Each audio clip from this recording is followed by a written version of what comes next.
Thank you, everyone. Very excited to be here. So I'll just start with a little quick story about myself. So obviously my name is April, and the month of April is coming to a close. So I am one of the very few people to say that my namesake is an entire month.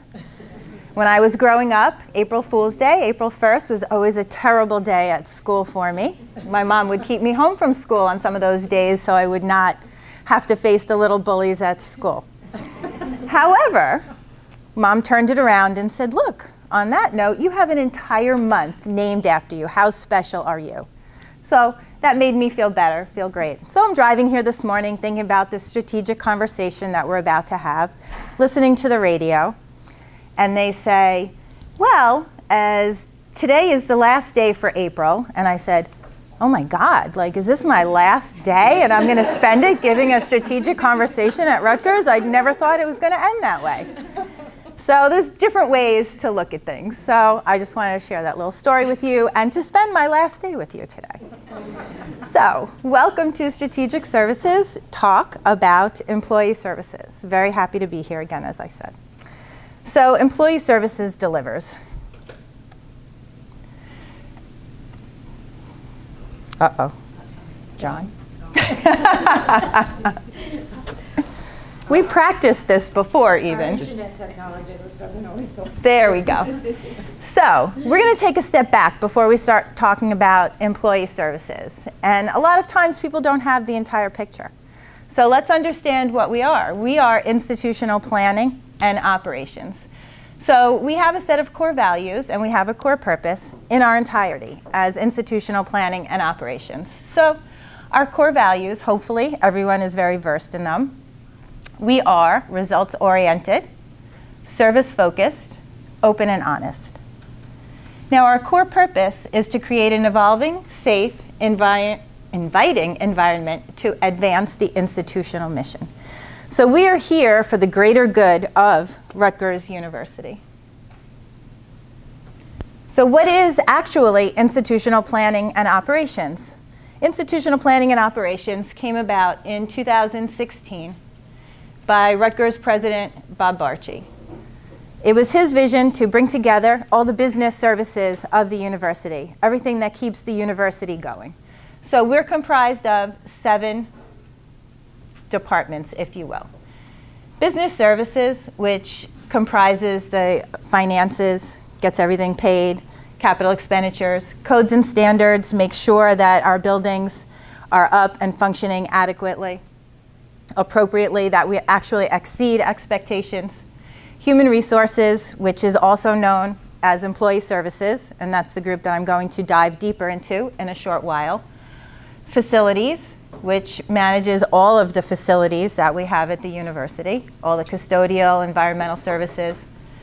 Planning, development, and design, looking towards the future of the university. Strategic services, which is Liz Cran is part of that group, and everyone who helped put this presentation together today, communications and marketing, so thank you very much. As well as university public safety, so keeping everyone safe in their comings and goings, wherever we are on the university, in the surrounding areas, 24 hours a day, 7 days a week. So institutional planning and operations has roughly 3,200 employees, which relates to about 3,000 FTEs. FTE is a full-time head count. We have a lot of students that we employ that work with us, and they're not counted as one. They're only partial. And we also have 25 unions that we represent through the university, which is, it's incredible. It's a very large, small organization in itself, comparable to many businesses out there and cities. So I said that we work with the mission of the university in its entirety. And this is an excerpt from the mission of the state of Rutgers. So we're dedicated to teaching that meets the highest standards of excellence, to conducting research that breaks new ground, and to providing services, solutions, and clinical care that help individuals and the local, national, and global communities where they live. That is tremendous. That is a very, very large undertaking, something very big to live up to. So when you come to work every day, you're not just here to pay an invoice. We're not here just to paint a building. We're not here to just shovel snow or just look at plans. We're here to support the people who are our future. We're going to go through some famous alumni. Without all of us here working in the background, these famous people may not be who they are today. So we really support the foundation of people's lives. I picked out a few. There are quite a number, but I just picked out the McCourty twins. So recently they've won the New England Patriots Super Bowl, and they're going to be the Rutgers University 2019 commencement speakers. There is a plethora of famous sports athletes, not just from football, but from all of the sports that I could have put up there, but I've just picked a notable few. We also have a US Senator who was part of our alumni program. Paul Robeson, the activist, athlete, singer, and one of the biggest celebrities of his time from 1919. Some famous actors and actresses, Kristen Davis, Callista Folkart, James Gandolfini. All of them living in our dorms, walking on our streets, eating in our dining halls. We had to provide those experiences for them. Selman Waxman, microbiologist who received the Nobel Peace Prize for inventing an antibiotic that cured tuberculosis. Economist Milton Friedman. So it spans the gamut of people that we support here. And you know what? When they came to Rutgers University, they were crazy teen, early 20-something. They didn't know the direction of their life at the time, but Rutgers University helped support and grow them and guide them into doing these wonderful things for themselves, for the university, and for the world. So a little bit about employee services and how we fit in. So employee services is lucky in as much as we get to deal with every single one of those departments that I noted that comprise institutional planning and operations. We get to meet, hire, and onboard all of the employees before they become members of your different departments and members of your team.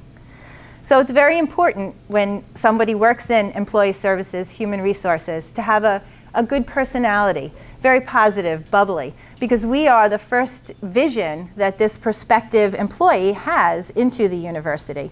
And if they have a bad experience with us, they're not going to have a very good experience once they come to be employed at the university. So my area, in conjunction with University Human Resources, supports these areas. So we have benefits, which comprise absence reporting, varying accommodations, leave of absence, life events. We're your Chronos liaison for your time tracking. We support the open enrollment of your benefits yearly, retirements, and workmen's compensation. We also support employee relations, which is a very large portion of what employee services does on a daily basis, is we manage all of those labor unions and the varying agreements and all of the employees that move through and process the system. So we offer coaching assistance. If you are a supervisor or a manager or an employee and you have questions how to work with another employee, what's a good way to communicate with others, we offer coaching assistance. We assist with conflict management. A lot of times things don't need to escalate as highly and as largely as they do. A simple conversation can really help de-escalate a lot of problems, and we assist with those conversations. We assist with contract and policy interpretation. Sometimes there's a gray area perhaps in a contract, and we may have to read that through with you, work with the Office of Labor Relations, and really come up with what the true definition is. We work with you for hearing preparations. If there is a grievance that's filed against you or a supervisor or a department, we'll work through that process with you. We also work with performance management, union negotiations. So as you can imagine, having 3,200 employees, there is a lot of questions that come up on a daily basis. And the important thing for everyone to note is that we are a friendly, open-door department and that we are here to answer any and all of your questions. We also facilitate the employment life cycle. As I mentioned, the employment life cycle begins well before there's an employee even in mind. We work with the departments, we strategize with the department heads and the department leaders to say what will best fit your position needs today, but what do you need tomorrow and next year and 5 years down the line as well? How can we help you with that? So we facilitate the job postings. We work with job description assistance. We help with talent acquisition. We review compensation with you. We perform internal equity to make sure that all the employees are being paid fairly on a similar schedule, on a similar bandwidth. We work through the onboarding. We do all of the I-9 processing. We work with occupational health to set up any physical exams that would be necessary prior to employment. We will get you system access. We also do career and employee development, so we want you to grow. The employees are our largest asset. As I said, there's 3,200 of us right here. Imagine all of the untapped treasure that we have available to us. So we want to help guide you and grow you and coach you through your careers. We also help with reclassifications, retention, separation. So we really do an entire employee life cycle. We also work on a few other areas. We are recently involved with the relaunch of a craft trainee apprenticeship program. Now that is something that we do envision to help with succession planning. We are doing English as second language coordination. We had about 50 employees who are currently enrolled in our English as a second language class. They're about 3/4 of the way through, and so far have received very, very positive feedback. So this is another course that we plan to continue to give. We also have varying internship programs, summer internship programs, field specialization internship programs, and that's something that you should look out for because 2020 goal of employee services is going to provide greater in-depth internship programs. We plan to have outreach with the varying schools, with the engineering school, with marketing school, communication, IT. So we really plan to expand and broaden that. Strategic alignment, succession planning, all things that are really worked on to see what are the university needs 5 years from now, 10 years from now. As I said, rather than if we have a plumber who leaves, instead of filling that role with a plumber, maybe we could use an electrician. So really looking at every job that we post. Is it necessary? Can it morph into a different type of job? Ways that we can better everyone in the future as we move ahead. And we also offer complimentary notary services. So not everyone knows that. Infrequently we'll get a call, can I have something notarized? But you should all know we do have this service. And the service is available across all 3 of our locations. So we do have an office in Newark on 15 Washington. We have our office here at 33 Knightsbridge, and we have a location in Camden now. And all of them do have the notary services available. So organizational development. We work with the departments individually, or we can work with the division as an entirety. However, your division, your group, however large or small, you may ask for our assistance. We can provide you with employee satisfaction surveys. Again, whether that be for your department, whether that be for somebody transferring out of your department, if you're trying to discern certain things about your area, we're able to help with those analytics. Cross-functional departmental meetings. So myself and my team often go to department head meetings, and we do presentations in smaller group sizes, specializing and focusing on areas that pertain just to that particular group. Recently, we've done a lot of discussions on the new Earned Sick Leave Act, and I'll touch upon that a little bit as we proceed. We really openly and honestly work with open communication and feedback. Transparency is key. I know some feedback that we've had in the past is that things have not been quite so transparent in the employee services area. And we are striving for this transparency and open communication. We also have compliance monitoring. We work through change management. We assist with succession planning. And then we have the workforce development, as I mentioned prior. So again, this is almost like a life cycle in itself. Okay. So the initiatives of employee services, since I've been here in this, heading up this department, which is going on a year already, I cannot believe how quickly time flies. These have been my objectives, and we've pretty much hit them all right out of the park. So open communication, supervisor responsibilities. Now, supervisor responsibilities is a big one, and that's what my team and I, when we meet individually with small departments, we review. How to hire somebody, how to go through the ROCK system, who should be calling to check references, what questions can we ask, what questions can we ask on an interview. So things of that nature. So the supervisor coaching, supervisor responsibilities. Customer service, we really, again, aim to please. So if we can help you with any type of human resource, employee service related issue, please let us know.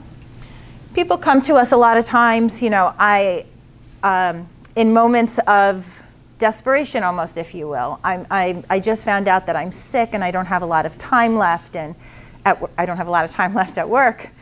And what is the best way to, that's almost like my last day. What is the best way for me to utilize my time going forward? Can I take a leave of absence? Can I apply for an unpaid leave of absence? What are my options? So, you know, part of that is having the empathy and the compassion that my team has to facilitate somebody who's really experiencing a very difficult moment in their life and comforting them and letting them know that we're here to work with you. Not that this is an additional something you should be nervous about while you're going through such a trying time in your life. We facilitate learning and development, and I'm going to touch on that a little bit further in a couple of moments. And then there's something new that's coming about that we'll talk about shortly as well, University Human Resource Service Center. So these have been and are my goals for the year that I've been here, and I'd like to say that my department and I have been very successful in working towards achievement of those goals. So we're going to go into the areas that I mentioned a short while ago that my group is responsible for. So benefits, again, these are just listed out, but very similar to what I had said before. We work with the annual enrollment, which can be very confusing, right? It's the same thing every year, but every year we get the questions, when do I have to enroll? October, same as it was last year. But people get nervous. What are my options? So we can help guide you, walk you through, let you know when UHR is having benefit symposiums where they let you know the differences of the benefits. So we work very closely in conjunction with University Human Resources. Again, accommodation requests. You know, if you have asthma and are unable to do X for a certain amount of time, we'll work with you with the appropriate department and see if we can acquire an accommodation for you to enable you to still continue to do your job. Kronos liaison, we all know the nightmare with swiping in and matching our Kronos attendance to what our actual attendance is in the ARS system, especially as we're coming to the close of our fiscal year. And we all know, hopefully, that you can all only carry forward 1 year's worth of vacation. So we all need to make sure that our time is correct. And we are working on pulling reports to see where there are any discrepancies between what is in Kronos and what is in ARS. And you will be notified if we see a discrepancy in the next week or two so that we can take care of any issues and you can finalize your remaining PTO allotment for the year. Again, leaves of absence and retirements. Employee relations. Just to touch a little more on the coaching assistants. It's important to be a leader and not be a boss. So a prior supervisor of mine once reminded me, and does remind me quite frequently, that we often spend more time with each other than we do with our families. And it's so lovely to have a harmonious relationship with everyone. Being a boss is easy. It's easy to tell somebody, you do this, you do that. But to be a leader is to exemplify why you want them to do it. And it's really a difference. And if one can make that change it makes the workplace so much nicer, not only for yourselves as bosses and leaders, but for those who are the workers. It's better to be a leader, not being a boss. Part of that is having an open communication, being transparent. Have goal setting. Instead of sitting down annually and going over a review, saying this was what you did great, this is what was terrible. Why don't we meet mid-year and have a goal setting time frame? And then you can help develop your employees, and you can develop yourselves. You should, if your supervisors are not doing this with you, you can very much turn around and just say, hey, you know what? I'd like to develop and grow as a person, as an employee of the university. Can we sit down and talk about setting some goals for myself? It's important to focus on the strengths rather than highlighting on the weaknesses. Use the coaching tracker to document coaching sessions, verbal warnings, and exceptional work. So I've been speaking for the past year about this coaching tracker. And it's my hope that you all are aware or have heard this term before. So a coaching tracker in prior years has been something that's been used to issue discipline. But as we try to transform our thinking from being a boss to a leader and focusing on strengths rather than weaknesses, we've decided to use this coaching tracker as a growing tool. So yes, any wrongdoings or discipline should certainly be written down on this tracker. But let's use it for these goal setting sessions that we have and for future planning. So hey, you know what, Liz, you did a really great job at that presentation last week. A year from now when I do your review, I'm not going to remember. So let's put it on the coaching tracker. So I can take this out when we have our mid-year goal setting or our annual review, and everything is handy right there, nicely itemized, and we can have a very functional meeting when we get together. If you are seeking discipline, the coaching tracker comes in very handy, because when we work with OLR in issuing discipline, OLR is going to say, when did this issue occur? When did you speak to the employee? What actions were taken to remediate it? Did it happen again? And if this had happened over a 3-month period, I'm not going to remember specific date and time, but if we just have this for each one of our employees, it's very easy just to jot it down. So when it does come time to take action, whether good or bad, we have a chronological history readily available. The New Jersey Earned Sick Leave Update. Yes? Is there an official template that's used? Yes, we have one. Happy to send it out. Okay. We'll make sure you get that. If anyone else would like it, just send an email, or I can send it to Liz, and Liz can just send it out to everyone. The New Jersey Earned Sick Leave Update that I mentioned prior.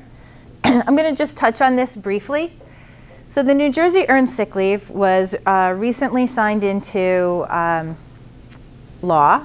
It came into effect on October 29th of 2018. And what it does is it allows you to use your vacation, your sick time, for purposes other than your own sick. Now, this really does not do much for the employees of Rutgers University. What this law was intended for are those small businesses who really don't offer sick time to their employees. But now let's push that aside for a moment. How does it affect Rutgers University? Rutgers University already provides above the allotment that this law mandates. So this law mandates that you have 40 hours of sick time to use for someone other than your own sick. You can also use it to schedule your own well visits, which in the past, that would have had to have been a paid day off for you. So you can use it for your own well visits. You can use it for the well visits of your family or someone you consider to be family. You can use it to take care of somebody in your family. You can also use it if there is, let's say, a pandemic and schools are closed locally for the measles and your child cannot go to school that day. You can use an earned sick leave day for that. So you have 40 hours in your already bank of sick days that you can use for these other purposes than your own sickness. So I know it's confusing. A lot of people feel that they're getting an additional 40 hours. It's 40 hours that are already included in your sick bank that can be used for alternate purposes. So I'm going to just stop right there and see if anyone has questions, because we do get a lot of calls on that. Yes? How does this go with the sick leave that you used to fill out the form, like if you had to take care of a family member? Yeah, so this is 40 hours. So sick leave, the parameters are a little bit different and a little bit longer. And under sick leave, some unions have, some unions don't. You are also able to take your own doctor days under sick leave. So it really doesn't do that much for Rutgers University. As I said, it's really more for the small business. So it's just a smaller use. If you have a specific example that you'd like to discuss, give us a call and we can certainly work that through. Yes? Is there a specific designation in the Chrono staff? Yes, there is. Yes, it's NJESL. NJESL, okay. And if somebody, you should try to give as much notice as possible if you're going to take an NJESL day. But if someone calls in, the supervisor should go ahead and update the Chronos as soon as you can. And when you're requesting time off, I just saw an email earlier this week that they were moving toward, so I don't know if it's there yet. But you know how now we can request time off in Chronos? They're working toward you being able to request a New Jersey ESL day. So that will be there. I'm just not sure if it's there today. But as a supervisor, you can currently amend a day. Another difference for New Jersey, for Rutgers University with the earned sick leave, is for our class 4 and 5 workers. So those are our consultants, our temp workers, and our students. They never earned any type of sick leave prior. So now they are earning 1 hour for every 30 hours worked, up to the 40 hours that we would, as full-time employees, are entitled to as well. There was another question? So April, well, part-timers are now earning 1 hour for every 30 hours? That's correct, yes. Is that tracking form? It's tracked in ARS. Okay, because for us to see it in Chronos, because right now, or you part-timers who is not grandfathered in the system, does not have sick time. You can call my office. We can see how much sick time everyone is allotted under this program, and then I can find out the answer for you meanwhile if it's in Chronos for the class 4s and 5s. Anyone else? No? Okay. So we'll talk about the employee life cycle. Again, we're starting with job postings, but the employee life cycle begins so much before the job postings. We're working with the supervisors, we're working with the executive leadership team on these positions, refining them as we are looking towards the future. So it's important when a job request is submitted that we have the appropriate paperwork. So if any of you are submitting jobs to us and the paperwork is not complete, we're not trying to be difficult. We will return it to you because we do need everything complete before we can process it. Budget approval is key. Job offers, so we'll work with you on internal equity if it is a position that is not mandated salary per a union agreement. An appropriate licensure. So Strategic Services right now is working on keeping a database of all the licenses that are required for the varying jobs, whether that be a CDL, an architect license, you know, it runs the gamut. So we are running on completing one centrally located database that will track all of the licensure. And then the background checks. So we work with University Human Resources as the employee is through that background check, and once that clears, we will let you know. So no one can begin work until the background check clears. If someone is required to have a physical exam, no one can begin work until that physical exam is completed. We also do the I-9s. So an employee cannot work until we realize that they're eligible to work in the United States. That can be done on the first day of employment. Again, the physical exam cannot start work until that is cleared. We coordinate with University Human Resources for the new employee orientation, and that would usually be on the first half day of employment.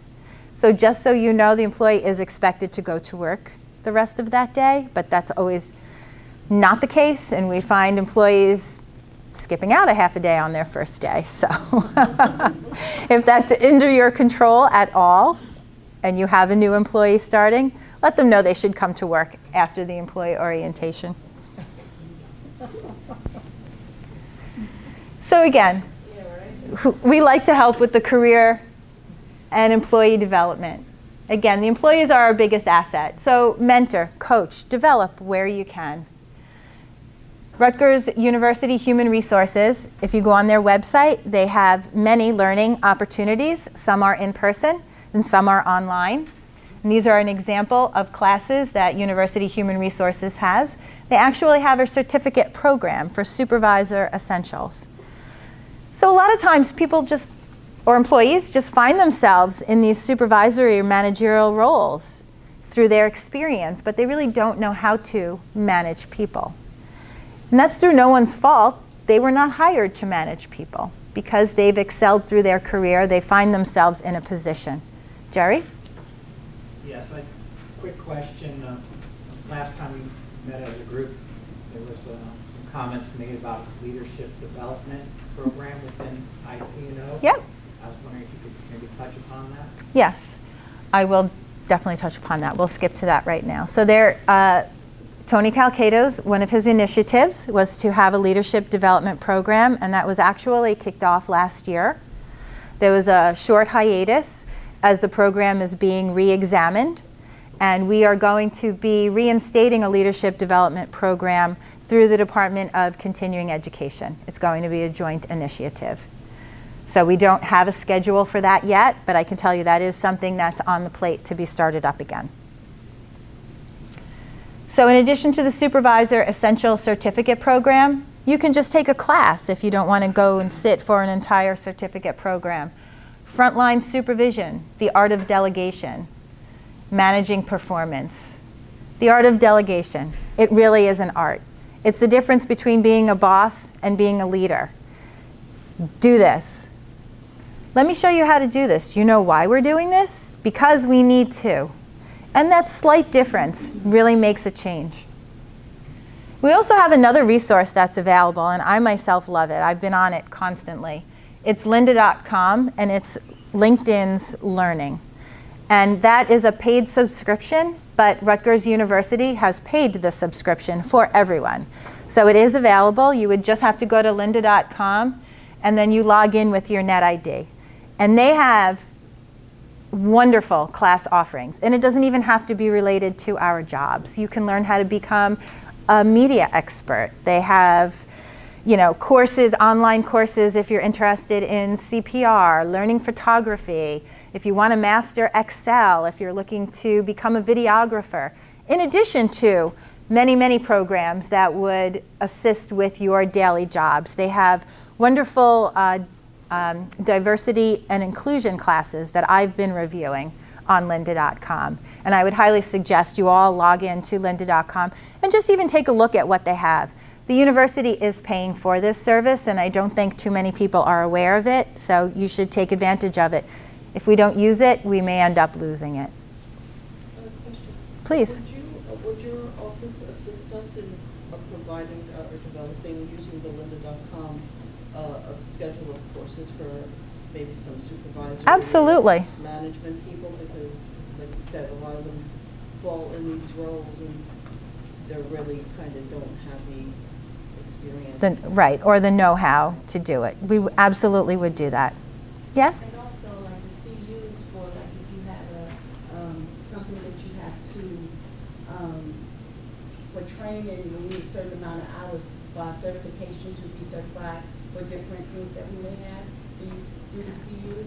I don't believe that the lynda.com qualifies for any continuing education units that one may need for their licensure.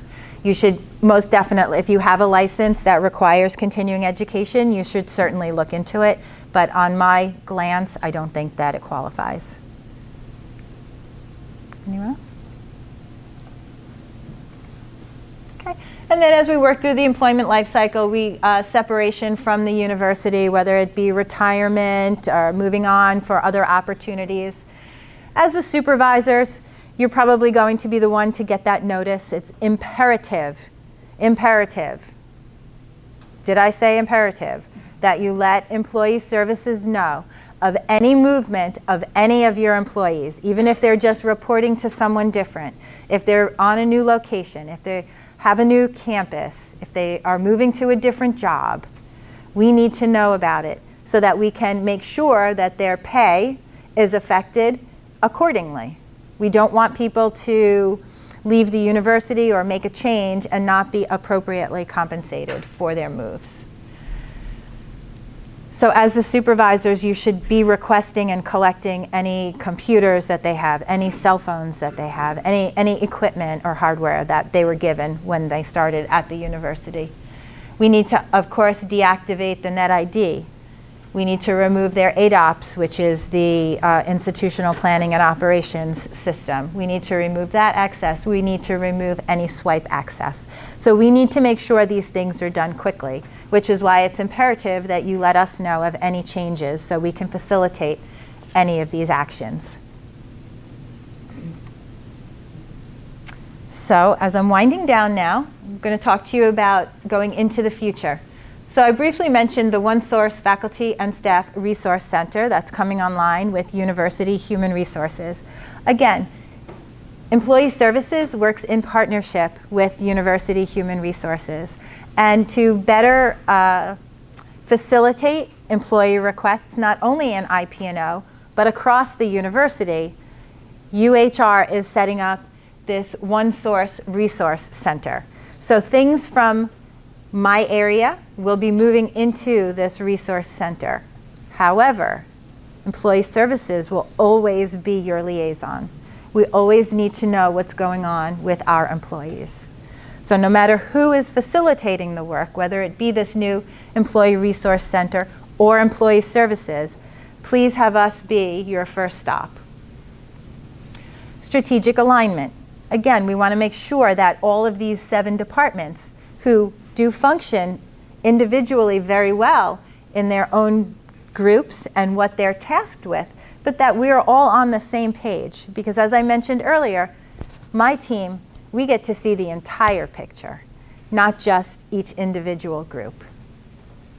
Leadership development, as Jerry had mentioned, that was an initiative of last year that continues to be one as we move into the future.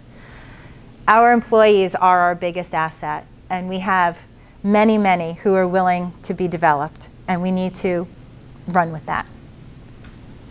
The online developmental and performance evaluations. So for fiscal year 20, MPSC employees, we are moving towards an online evaluation. And this will include goal setting, as I mentioned prior. So as we see how this rolls out with the MPSC employees, we can begin to cascade that on a broader scale as the years progress. Dedicated generalists. So the way my team is structured, each of those 7 departments has a generalist that supports it. I don't have 7 generalists, there are 3.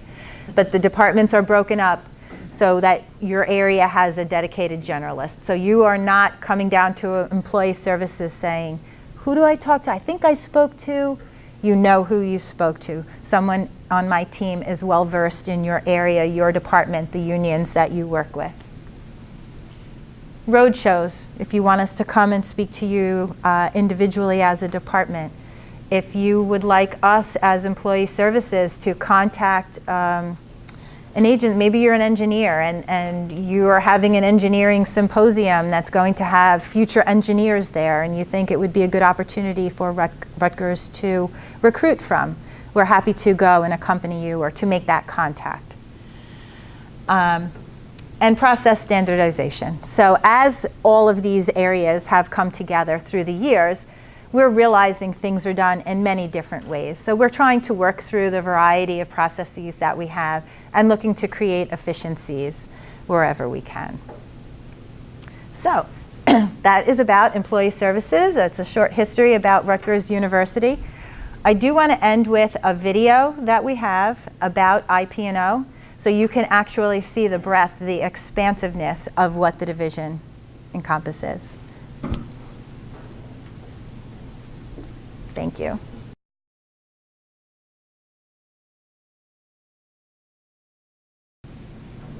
So, thank you, Paul.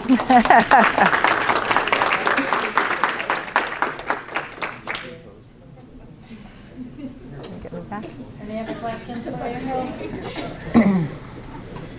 Jerry?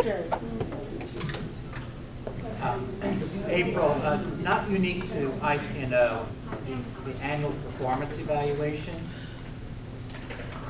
Do you think there's an opportunity to maybe move forward with a more streamlined process than what we have now? Having used the current evaluation form, I noticed there's a lot of cut and paste from year to year, then photocopy it, sign it, rescan it, send it up to HR. Is there something, a software application or something online that could maybe be looked at? So, Jerry, you weren't clear. What's not efficient about that?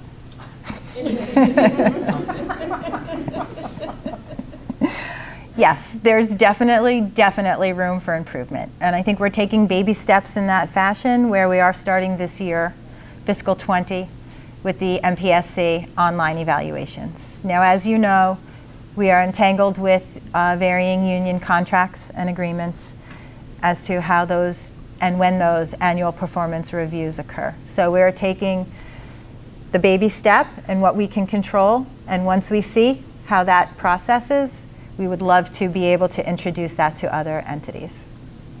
I just want to, add a comment that, I think as a supervisor or a manager, we'd like to probably devote more of our time to the content and communication process and evaluations, rather than the administrative side of manipulating this data. I think would be a win-win.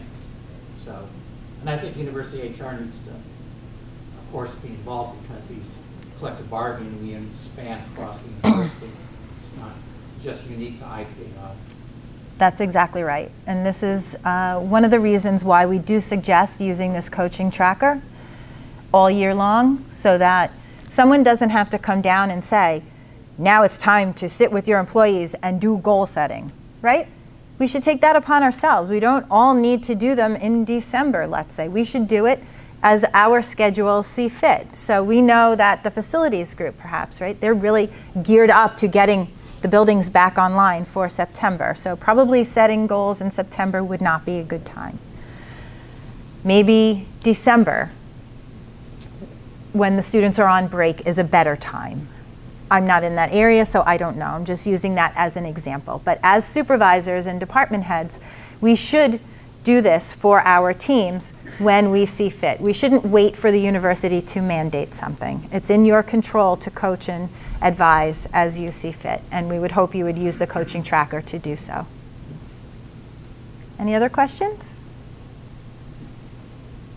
No? Well, here are the locations, as I mentioned earlier, of our 3 employee services offices.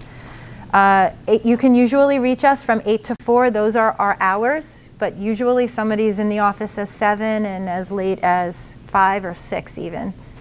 The best way to reach us is through our email, which is a general email box, which can be scary to a lot of people, but don't be scared. That box is managed all the time. And it's really better than you sending an email to someone who may be on vacation that day, that week, who may be on a leave of absence for that month. Contact us through our mailbox. You will get a quick response, efficient response, and we'll work with you for whatever solution is necessary. Thank you, everybody. Thank you, April. Thank you.